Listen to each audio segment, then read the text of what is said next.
Good afternoon and welcome to Emory University's Goizueta Business School. Today's web chat, we're going to be addressing work-life balance as an Executive MBA student.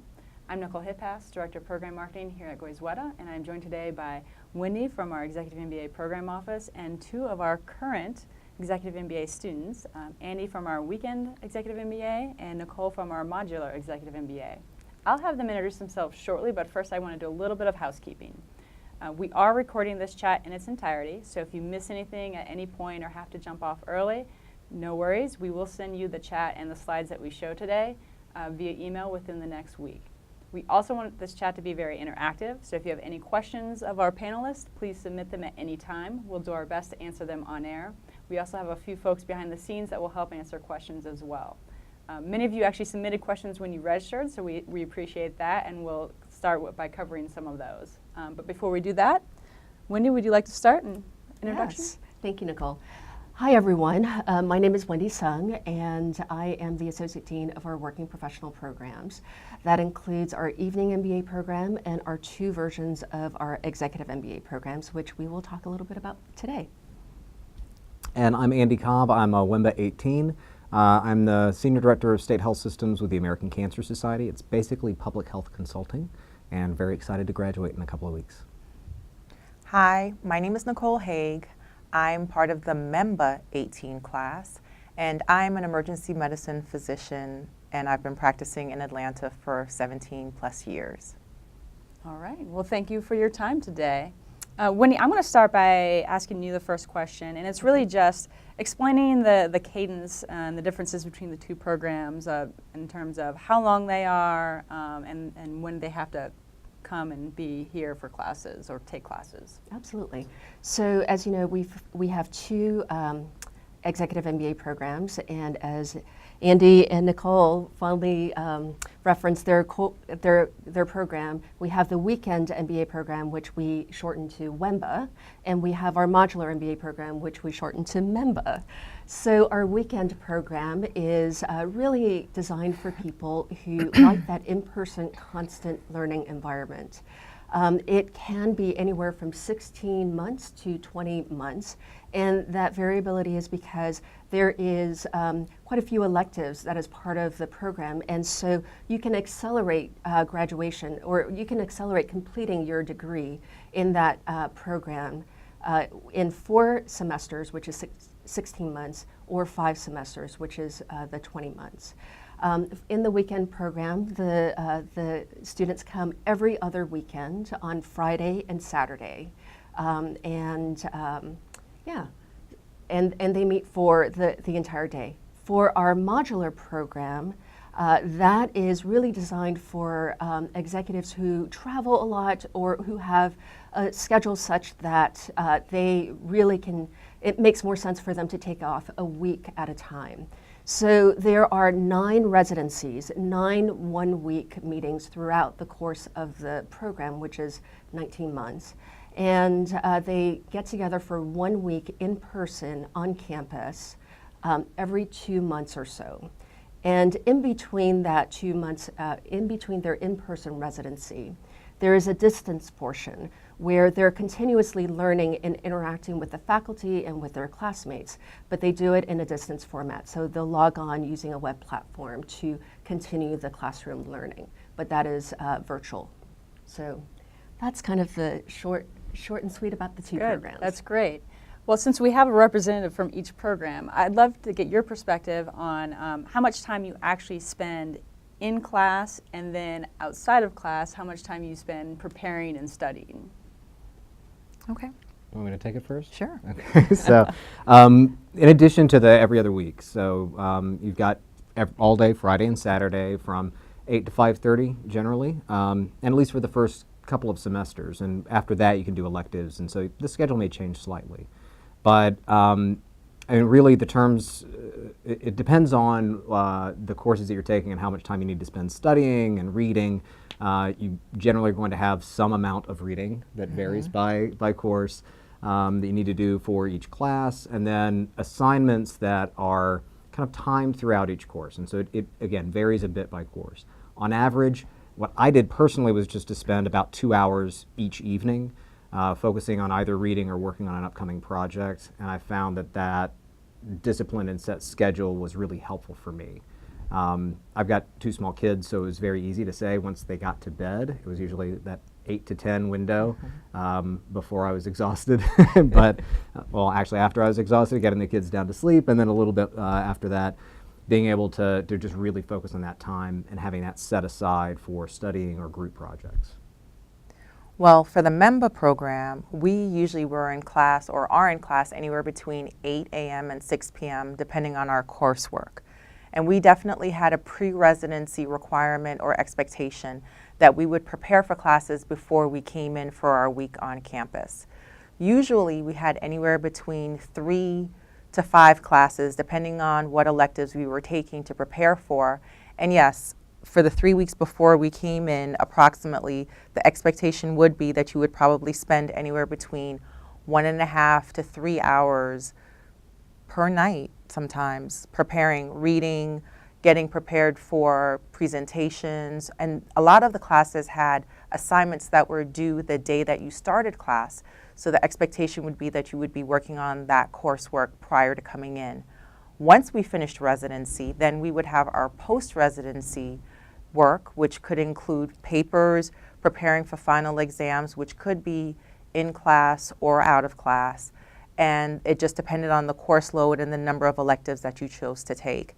And like Andy, I am a parent. I have 4 children. And so making that balance was definitely challenging at times.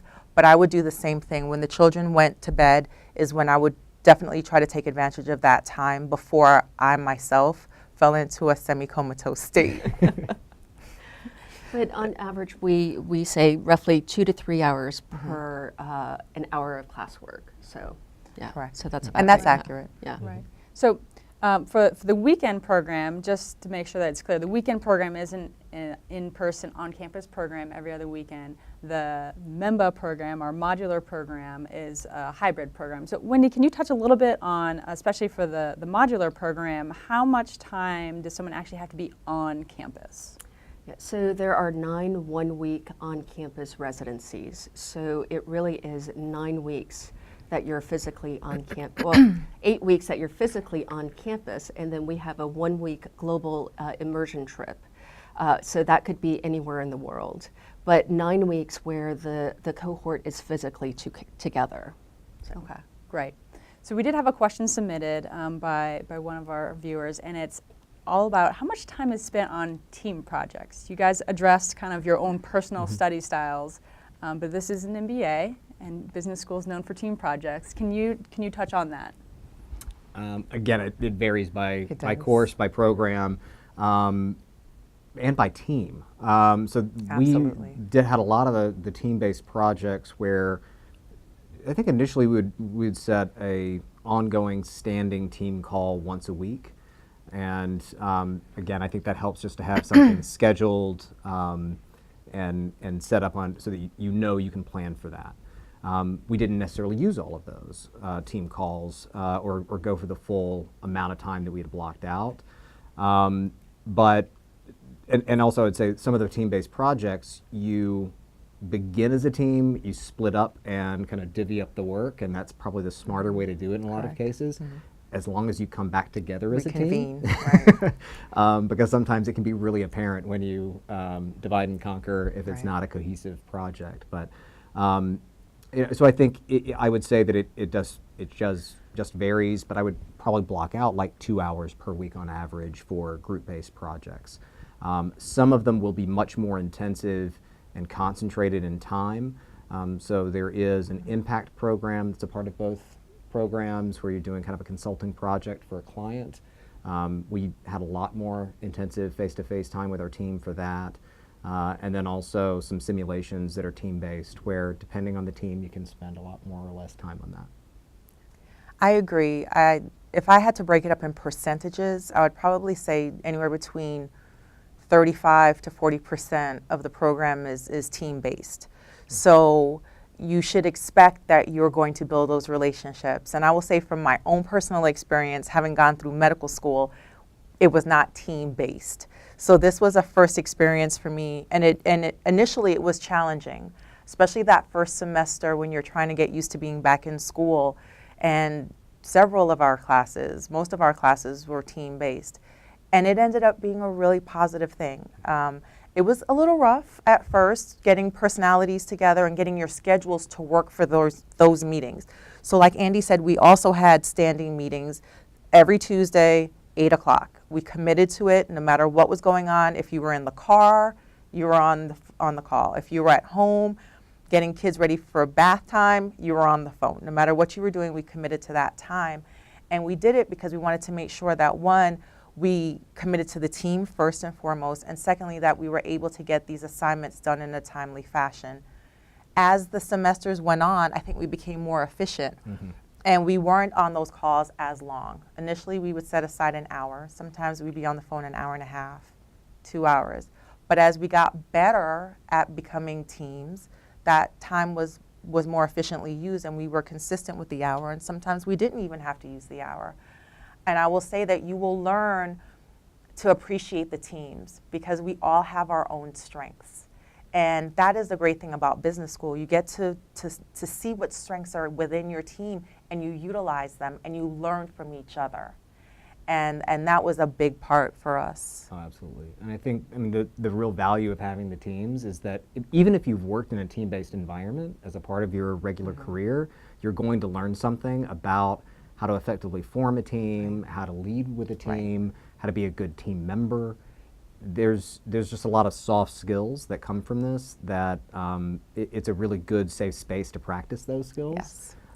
Because you're all learning together, and it's also an amazing bonding experience. I think Absolutely. The closest bonds that you will form will be with your team members. So we had a question come in, and it's around bonds and teams. You no doubt form strong relationships throughout the program. They are cohort-based, and you do a lot of teamwork. The question is around networking. How is that built into the program, both from a maybe informal and formal perspective? Networking has been a huge part of this experience, absolutely. In my cohort, there are 35 of us, and we come from all different backgrounds. And it's been amazing to see how we've been able to tap into each other's network. So it's not just about the person who you're in class with, but it's also about tapping into their network. And you would think, well, how do you do that? It's not that formal. So we would sit around at lunch and someone would say, I'm looking for such and such. And someone would say, oh, I have a friend who does this, or who works for this company, or has this startup, or knows, this person in this foundation. And that's really how we've been able to maximize our networking.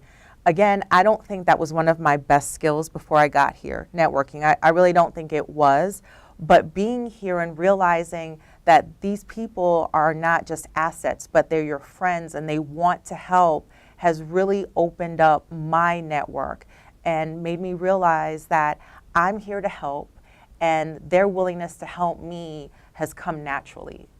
Yeah, I'd absolutely agree. There are some formal networking opportunities that come up. There are things that are with alumni and that involves current students as well. So as a current student, you're invited to any of those alumni events. I did find that sometimes our cohort would group together at those alumni events and maybe not network as effectively as we could. But that does speak to the bonds that we formed as a team. And so I think you have those opportunities and you get out of it what you put into it.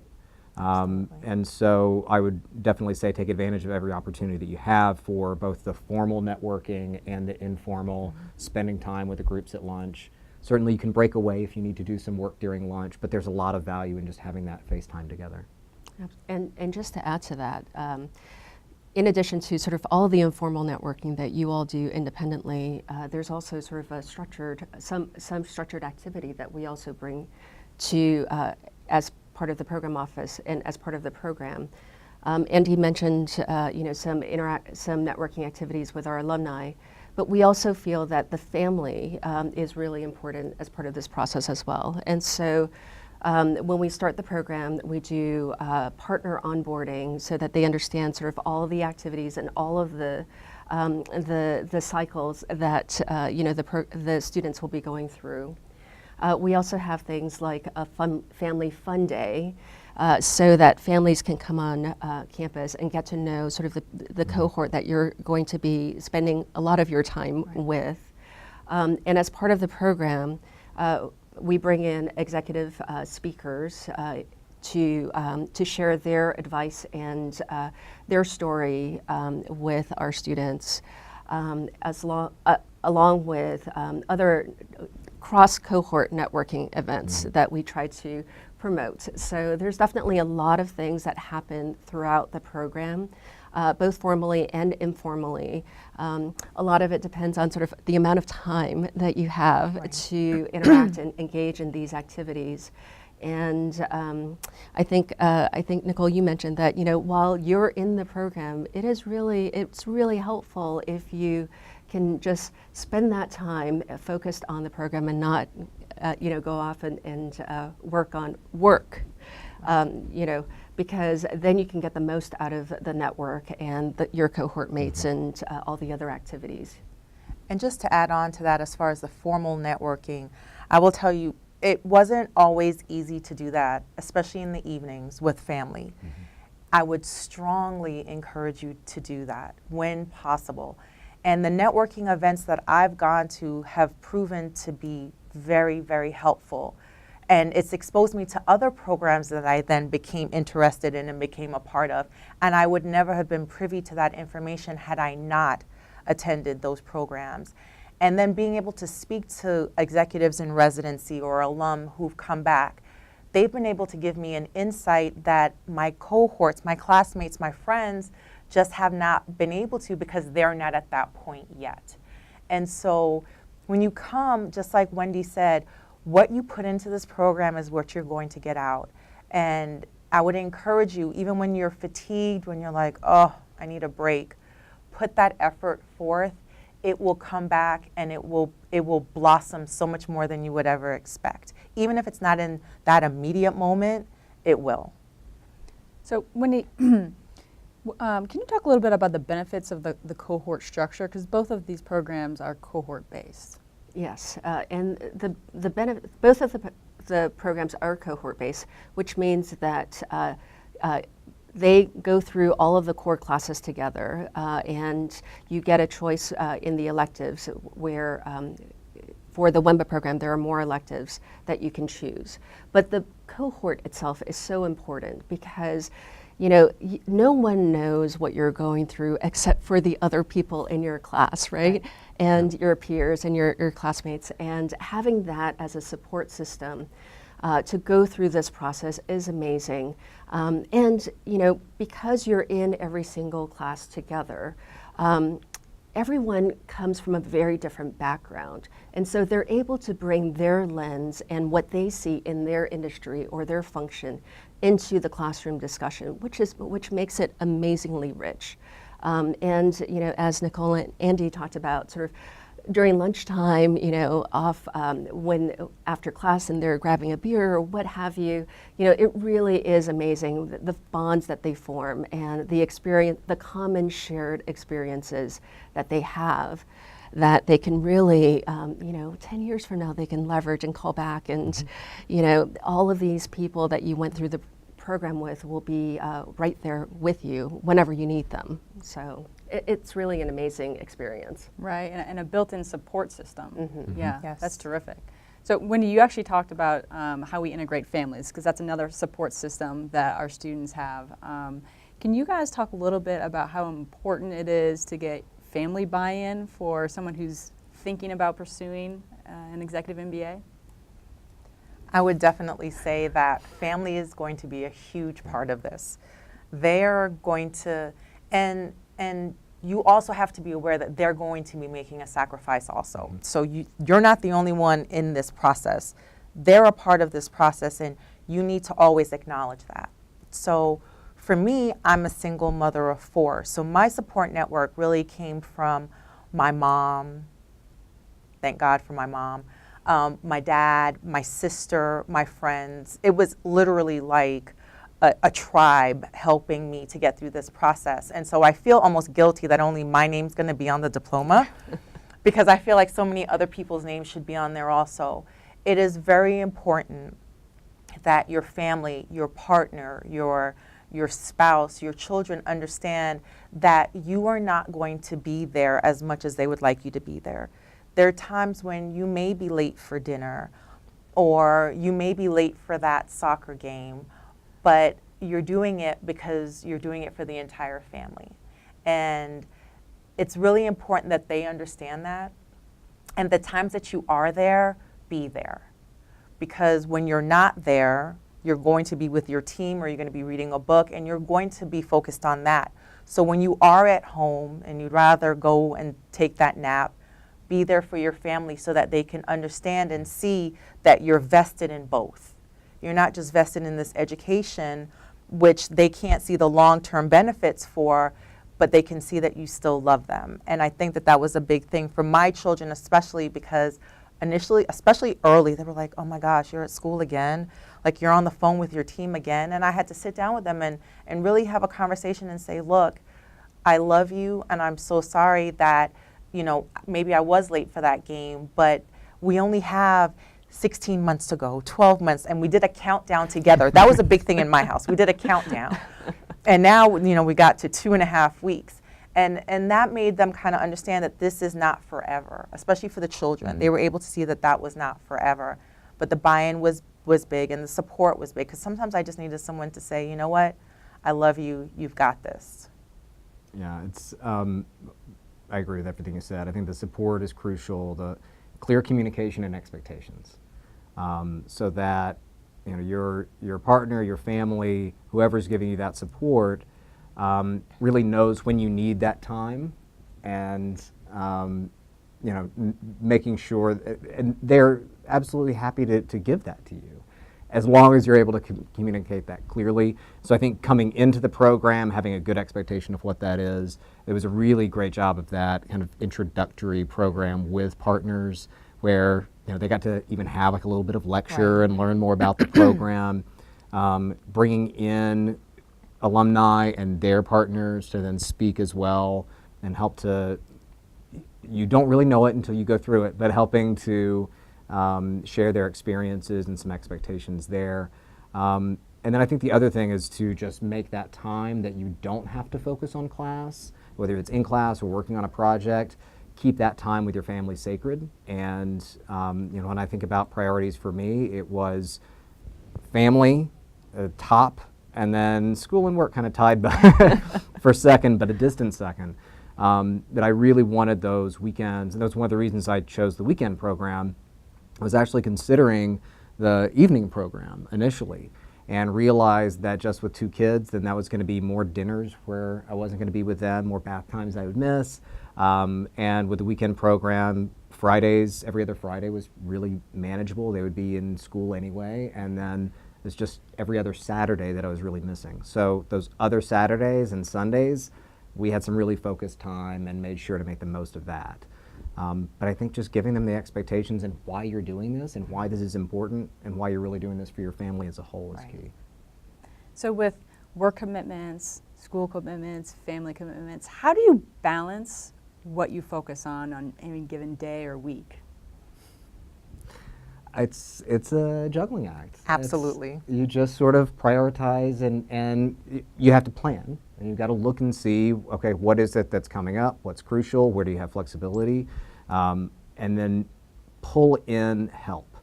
My big takeaway was, if you don't have to do it yourself, delegate or outsource.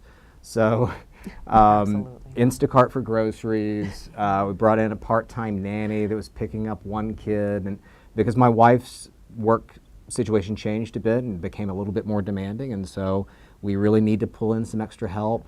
My mother-in-law is a saint. Her name should be on the diploma for sure. For our international trip, she came out and watched the kids for 2 weeks. Wow. Not just her and her friend. Like, would you volunteer to go with a friend and stay to with go babysit. babysit her grandkids? Right. But bringing in that full support of everyone, I think is helpful. But to do that, you've got to plan and prioritize and really look in advance. And I think that's another sort of perhaps intentional but maybe unexpected benefit of the program is, if you didn't have that planning, prioritization, time management skill beforehand, you'll gain that. You do now. Yeah. Yes, it was definitely a juggling act constantly. I felt like it was kind of like, okay, which one is absolute, which one must be done now? And the only way that I could do that, I'm a little old fashioned, I had to put it on paper. So I needed to see, okay, this is what I need to do for work, this is what I need to do for the children, this is what I need to do for school, and put it all on one calendar and figure out, okay, well, this is what needs to be done first, second, third, fourth, fifth. And you're right, and this is where your teams come in. This is a very important part of the teams, because there were times when someone was working on a project for work and they couldn't take the lead on a project that we were doing for school. So there were times when one person would take the lead for something and the other person would be more supportive. We would have support roles. And then the next project we would rotate. And so it really worked out well, because we'd say, okay, we have this assignment to do. Is there anyone that wants to take the lead? And if someone said, I have something coming up for work, we've got you. We'll assign you maybe a smaller part for this, knowing that for the next assignment that they would take the lead. And it always worked out. You don't have to, there were very few exceptions where there was any conflict because people didn't feel like that someone else was carrying their weight. You're not going to really deal with that at this level. You possibly could, but it's highly unlikely, because everyone is here because they want to be here. This is different from college. People are here because they want to be part of this and they want to get something out of this. So everyone wants to contribute. So this is where your team members really came in and helped. And then of course, if things were at work and they weren't quite as flexible, well then you had to make it work. And then there are times when you have to realize you can't do it all. And then that's where you have to figure out what is the priority and make a decision. And it weren't always easy decisions to make. But ultimately, you're here and you've committed to be here, and your team members are here to help you. So we had a question come in and flows directly into what we were talking about all the commitments you have, work, family, school. Are there sacrifices that you have to make personally, personal hobbies? If you like to work out, does that completely go out the window? So can you talk a little bit about any kind of trade-offs or sacrifices you had to make while in the program? Give up Netflix. You're not going to be able to watch a lot of TV. Occasionally, actually, during the breaks, you can binge some stuff. But I think you start looking at those things that are important to you and that really add the most value to your life. And if you don't have a really strong justification for it, you quickly kind of shed those time wasters. So, sorry, all of my friends, I haven't followed you on Facebook very much. But the things that you really should, again, I think keep sacred would be the time with your family. And for me personally, really trying not to sacrifice taking care of yourself. So sleep, there's a tendency, you think, oh, well, I can just stay up a little bit later. You can do that for a little while. That's going to eat away at you. And exercise, these are things that Rick Gilkey will tell you as a part of some of your coursework that this is really going to increase your overall level of energy, your mental performance. So you don't want to let those things slide too much. But you have to find what's going to work most for you as an individual and what your schedule is, what kind of works for you. I had some team members that they were still going out with friends and they could figure out how to make that work. Like I said, I got a 3-year-old and a 6-year-old. I have no social life, so that was easy for me to give up the weekends or the weeknights rather. But you prioritize individually what's going to be most important for you. I think everyone makes some sacrifice. You just have to decide how important it is to you. So I had one classmate, he worked out 5 days a week before he came into the program, and he still worked out 5 days a week because that was important to him. For me, trying to get as much sleep, that was important to me. That was my priority. So you have to figure out what your priority is, and you'll quickly realize there are things you like to do that you may not need to do. And so those things will fall off. I don't know how many times I've turned on my television in the past year and a half. Not many, I will tell you. Because if given the choice, I would rather spend that time with my family or sleep or work out. Mm-hmm. So I think the things that are ultimately most important to you, you will still find the time to do them. There will be some sacrifice, but the most important things you'll still find the time for. Absolutely. That's great. So let's kind of shift gears a little bit. Again, with all these responsibilities, how important is it to get your employer support for the program, knowing that you're adding a lot of extra things on? Sometimes you're going to have to take time away from work to be in class. What does it mean to have your employer support? I mean, unless you have a very unengaged, absent boss and lots of vacation time, it's crucial. And it is, it depends a bit on the program that you're in and the structure of it. But I was lucky. I at the time that I was just considering going back to grad school, I was floating the idea by my boss, and she was very supportive. And luckily, even after I changed bosses during the course of the program, continued to have that same kind of support. I think it does come back to having appropriate expectations and clearly making your intentions known about why you're coming back and getting an MBA, and ways that you can bring value into your current position, and also making known your desires for career advancement within your organization. I mean, this is something where you're going to bring back amazing value. So hopefully you'll have a boss that understands and supports that and sees that it's an investment that they're making in allowing you time to better yourself to ultimately better your organization. For me, I think it was a little different being an emergency medicine physician. My boss is remote. So for me, it was really my colleagues, getting my colleagues to understand that my schedule was more rigid than they probably would have preferred. And so I was very transparent about that. I was very transparent about the fact that I was back in school. There were certain weeks that I would not be able to work. There were certain evenings that I would have to get off. And my colleagues were amazing. But I was also very fair and probably generous in my gratitude for that. Meaning, if I needed one of my colleagues to come in half an hour early for me, I would give them back 45 minutes. So I never wanted someone to feel like they were holding the obligation of my education, because that would never be fair to them. And so everyone always knew, okay, I have to go, I have this class, but they also knew that they were getting an extra 15 minutes that they could go home or spend time with their family or go do something else. So it ended up working out pretty well. And an extra 15 minutes for me to give that to someone ultimately wasn't this huge, enormous sacrifice, but it showed my gratitude, and it really opened people's willingness to help me when I asked them, especially if something came up last minute. But it was my colleagues that I really had to communicate with and have that transparency with. So, Wendy, we have a lot of students who travel quite a bit as part of their jobs. How does each program kind of accommodate for that when one of our students has to be out of the country or just can't physically be here for class? So because the program is very intensive, and the time that you spend in the classroom on a course is fairly short, it's really important to physically be there or to be in class during class time. And we provide the calendar far in advance so that people can plan out those times when they will need to be away from the office.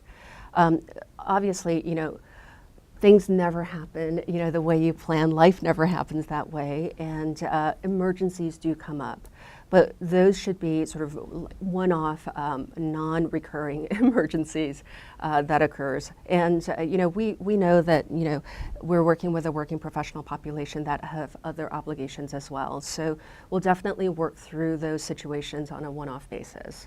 But the rule of thumb is, there are limited times to be in class, and those are times where you really do need to be there, and that's actually where you're going to get the most out of your education. People are doing this for themselves. Typically, this level of graduate degree, it's really for yourself, and so if you're not there, you're really cheating yourself. Great. Good answer. And I think you guys touched on this a little bit earlier, is that, as work responsibilities maybe pull someone one week or another on those team-based projects, you have that kind of group support to really help fill in some of those gaps. Definitely. Yeah, terrific. So let's shift gears again just a little bit. And talk about alumni. We have a really robust alumni population. How accessible are they? I know you guys already mentioned the onboarding process, that we bring alumni in, and that was a valuable experience. If you want to talk a little bit about your interactions with alumni and how you were able to learn or network with them. The alumni have been awesome. I've been very pleasantly surprised as to the willingness for alum to come back and spend their time and share their perspective on what life post-Emory, post-Goizueta Business School has been for them. And it was really interesting because especially the first 2 residencies, like alums would just show up at lunch.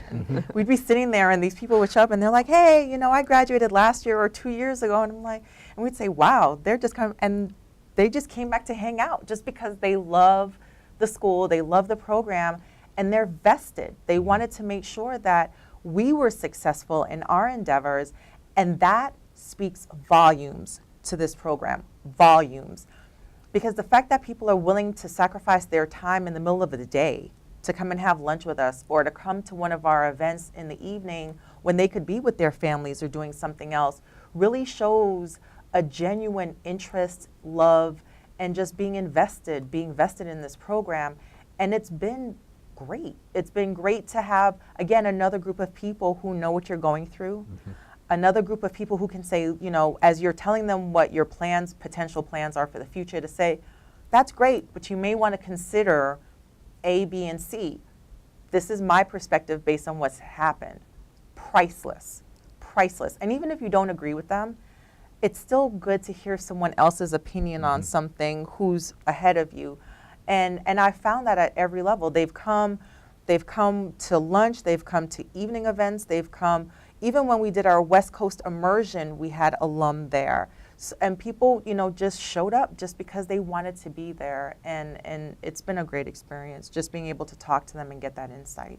Yeah, and they're extremely willing to help. I mean, anything, you know, just meeting for coffee or, so I had several conversations with alum before choosing a program.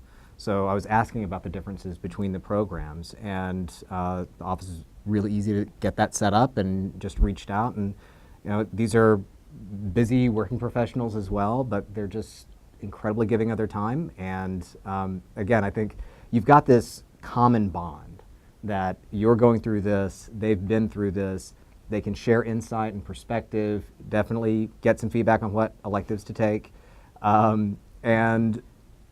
But you also then have this sort of initial conversation starter. So when you're nervous about networking, just ask them, you know, what they thought of Cassandra's class or something. Right. And you are going to have then this natural door opener, and again, a common shared experience that makes the interaction really easy and enjoyable. I was going to say, I'd like to point out that the two of you are also generously donating your time in the middle of the day to share your experiences for prospects to really get a good insight and understanding of what the program's about. Just one other thing I want to add is we always have alums who come back to our classes as well. So our faculty will reach out and have alums come in and talk about you know, a topic that's related to what's being taught in class. Because you know, we have an amazing alumni base, as you both mentioned, and they're out there, they're working, they're doing really interesting things that is very relevant for the classroom as well. So that, I'm sure you both have experienced a lot of that as well. Yep. So are there things outside of the program, things within the university that you've been able to take advantage of as part of, you know, your experience and time here? Well, for me, not that I wasn't busy or ready to start with, but, and this is where the alumni comes in. There was an alumni event that took place in the fall, and I went and we were networking, and during that meeting, I was speaking to someone about starting a business, because of course I'm in business school, so I want to be an entrepreneur when I'm done, even though that wasn't necessarily what I thought when I got here. And so I was directed to speak with someone else who was getting ready to start the first startup accelerator here at Emory. And I ended up applying to that program and was accepted. And I actually took part in that 10-week program, which was completely separate from my MEMBA program, completely separate from my degree. But I did it because I wanted the opportunity to learn about starting up a business. And We just completed it last night, and it was a significant time commitment also, but it was so worth it. I mean, we were almost in tears. We had 11 teams, and last night when we were getting ready to say goodbye to each other, like a bunch of us were tearing up, and we just met each other 10 weeks ago. But it's just, it's the intensity of the interactions that you have, because there's so much stuff going on in such a short period of time, and you really build those bonds quite quickly. And so that's one of the biggest things that I participated in, and I would have never known about that had I not gone to one of those alumni events. That's And terrific. yeah, I did an evening class, and maybe a little bit different than the traditional program, but another elective that I was able to take, and that's around social impact investing. That one's been, I think, incredibly helpful for me. And there's broader campus groups, and so there's affinity groups of current students and alumni that you can join. There are a lot of different conferences, and you just think about the Emory University system and everything that's a part of that. So an amazing medical school, amazing law school, Rollins School of Public Health, and all of these different pieces that you can connect through. And so there are healthcare conferences, for example, or through Rollins that I've participated in. That you've got a nice entry point to all of those different resources. Absolutely. That's terrific. So let's talk about some of the things that you're learning in the program. What have you been able to take from class one night or 1 week and then actually apply on the job the next? Wow, there's so many things that, and it's funny because when you sit in class, at least for me, my thought was, how am I going to convert this into real life? And I think the more classes I completed is the more I realized you don't really have to think about it anymore. It just becomes a part of who you are. And so, now I look at marketing, and if I see an advertisement, even if it's related to medicine, I'll say, wow, why did they decide to do it that way? Or I can completely see how they're targeting this group, this market. I would never have thought about that. When it comes to operations, when I'm trying to figure out what is the best way to deal with a team, my team at work, I go back, and it's not something that you think about consciously because it becomes a part of who you are. Well, this is how I should do this, and then I'm like, oh, I actually learned that in class. That's pretty cool, Or entrepreneurship class, we'll learn these different topics, and then when I'm looking at buying a property or I'm looking at this potential business investment, I can hear everything that Professor Getz said to me. This is real. The information that you're learning, which is very different from college where you're learning all this book knowledge and you're like, when am I ever going to use this? Business school is reflective of life. Excuse me. And so you will not necessarily use 100% of this, but you will use a lot of this information in real life, in your personal life, in your professional life, and in whatever it is that you decide to do in your future endeavors. Yeah, it's interesting. It can be like the tiniest thing, like, oh, there's this Excel trick that I never knew existed.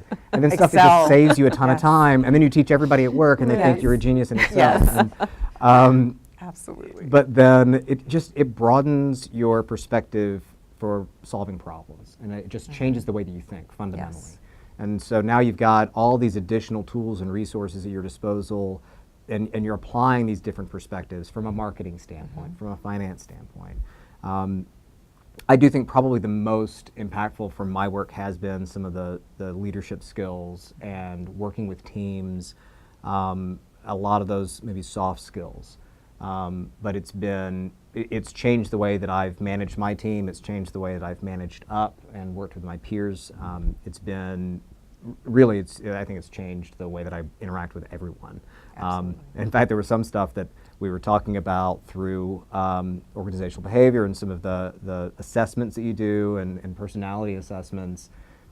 I realized that conversation, a fight, I've been having with my wife for years. I've finally gained this new perspective on it, like, oh, well, this is what this argument is about. Right. I'm a low structure person, you're a high structure person. And it just, now we not only we entirely resolved it, but at least have a better understanding about it. And it really does, it changes every aspect of your life. That's amazing. See, it's not just learning things to apply on the job. Yeah. Right.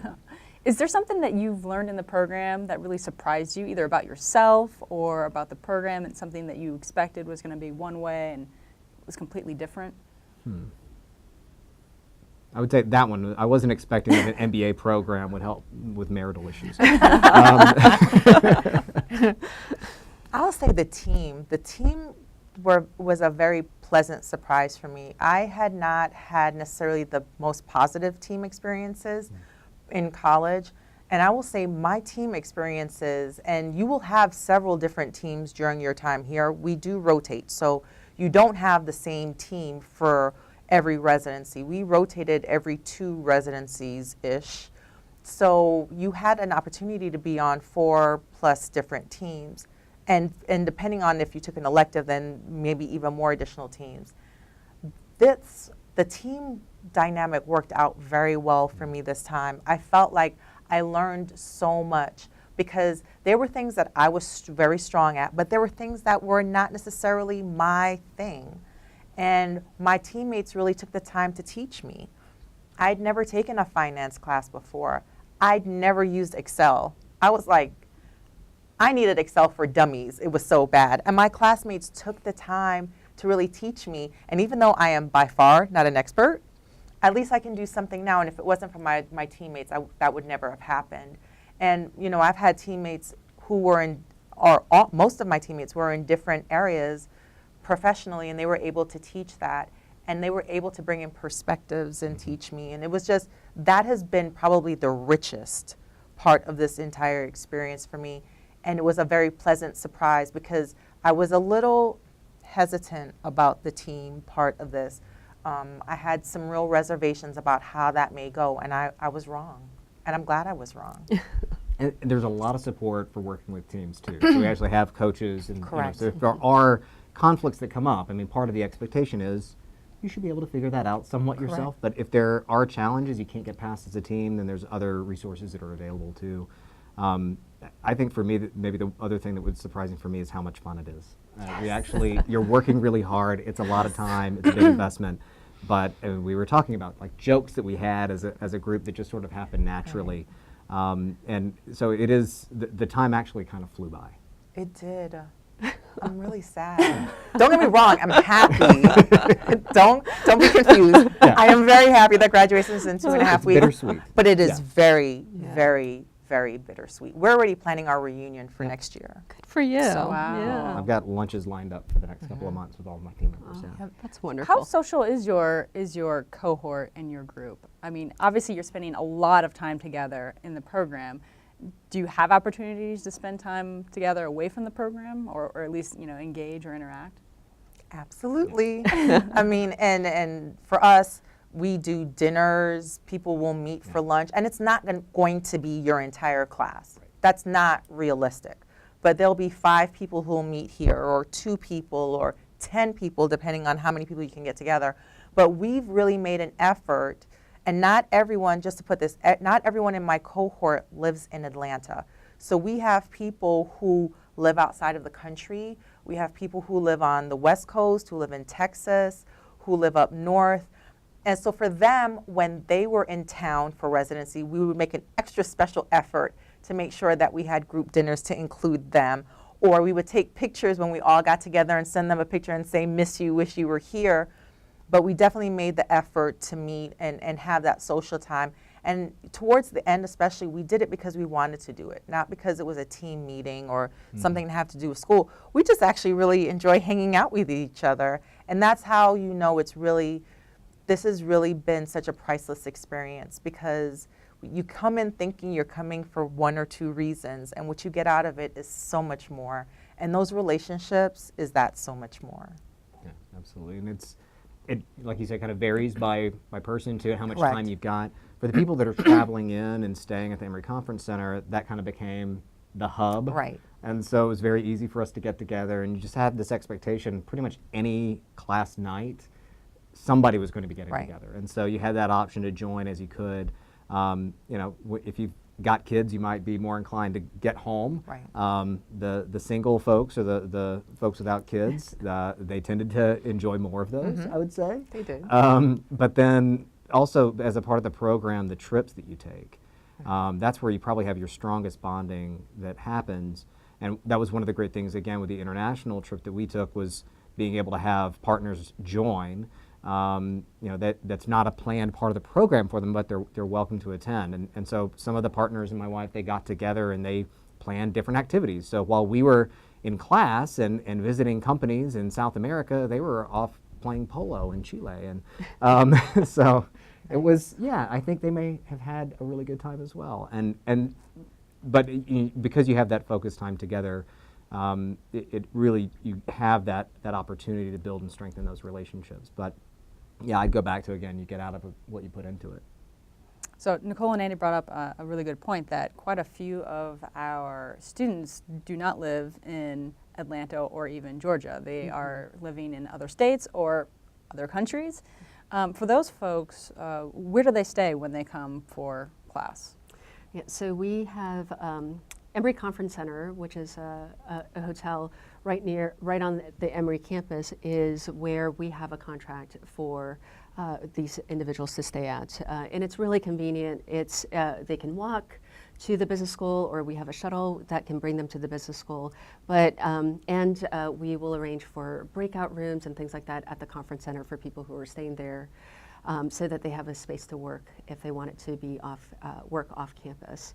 And as Nicole and Andy mentioned, it kind of becomes the party hub when classes in session. So a lot of people will get together there, and it's just a lot of fun. But obviously, students can basically stay anywhere they'd like, but Emory Conference Center is very convenient for them. Okay. So we're going to wrap up here shortly. Wendy, can you talk a little bit about the support that the program office provides the students, whether it's onboarding or enrolling in class, textbooks? They obviously mentioned the team dynamic support. Yes. But talk about the role that the program office plays for the students when they're here in the program. Yeah, so basically the program office is the student's support system, right? And we do manage the student life and experience from the beginning to the end. So we will take care of getting you situated, both from a mindset perspective as well as understanding sort of the classes that you have coming up. And we'll get you registered for those core classes and order your books and make sure that all of that is set. But we also try to make sure that that you have some downtime together as a cohort and that you have time to engage, so that so we'll plan outings, especially as it relates to when you have a team change, so that you have an opportunity to get together with your team and get to know them. Additionally, we'll invite alums to come in and have those type of interactions with students, as well as speakers that come in. So basically, we're there to help support the student and provide that enriching experience that envelops their academic experience. And we want to be there to in the event that you're going through a situation, that you can communicate that to us, so that we can help you work through that situation as you're going through the program, to make sure that you have a really amazing time through the program and a fantastic outcome. So, all right. So I want to end on advice from our students.